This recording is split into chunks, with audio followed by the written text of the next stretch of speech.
What is this? फिर वही बात आ रही है, ये क्या मतलब? ये मजाक बना रखा है क्या इस व्यक्ति ने?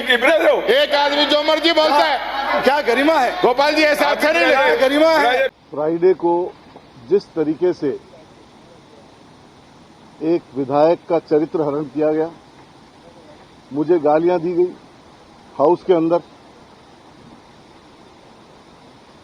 बहुत कुंठित और पीड़ित महसूस कर रहा हूं। मैंने अभी विधानसभा अध्यक्ष से कहा कि जब आप ऑफलाइन कहे गए वाक्यों के ऊपर आप चर्चा करा सकते हो, तो इससे बड़ा मुद्दा नहीं हो सकता। जयपुर के विधायक जिस तरीके से उन्होंने मेरे चरित्र का चीरहरण किया,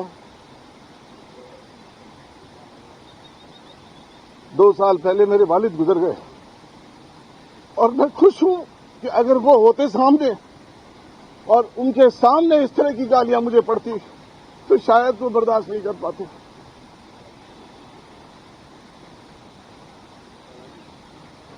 मैंने अभी विधानसभा अध्यक्ष से कहा, उन्होंने कहा संसदीय कार्य मंत्री से बात करो। मैं संसदीय कार्य मंत्री से मिला, संसदीय कार्य मंत्री से मैंने बात की, उन्होंने कहा हम चर्चा नहीं कराएंगे, शब्द डिलीट करा दिए। क्या शब्द पूरे नेशनल मीडिया से, यूट्यूब से डिलीट हो गए? क्या वहां से गायब हो जाएंगे शब्द? मेरे वालिद हिंदी के कवि रहे हैं और पत्रकारिता जगत के प्रवीण चंद्र जी छावड़ा, ओम सैनी जी, मिलाप चंद जी राही,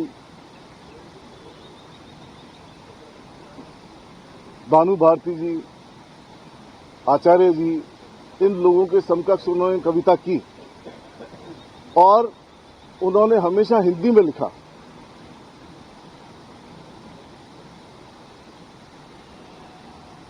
जब सुखाड़िया जी के समय अकाल पड़ा तो कवियों की एक मंडली ने पूरे प्रदेश में घूम करके अकाल के लिए चंदा किया। उनमें प्रमुख रूप से मेरे वालिद रहे। मुझे 2 रात से नींद नहीं आई है, तकलीफ में हूं।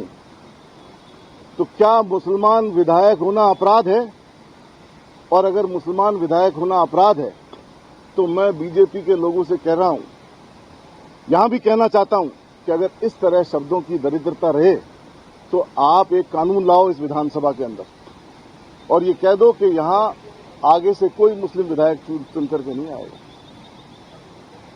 इस तरह का ऐतराज जब आप चर्चा कर रहे हो तो बातचीत का माध्यम चर्चा से समाधान होना चाहिए। आपने चर्चा के दौरान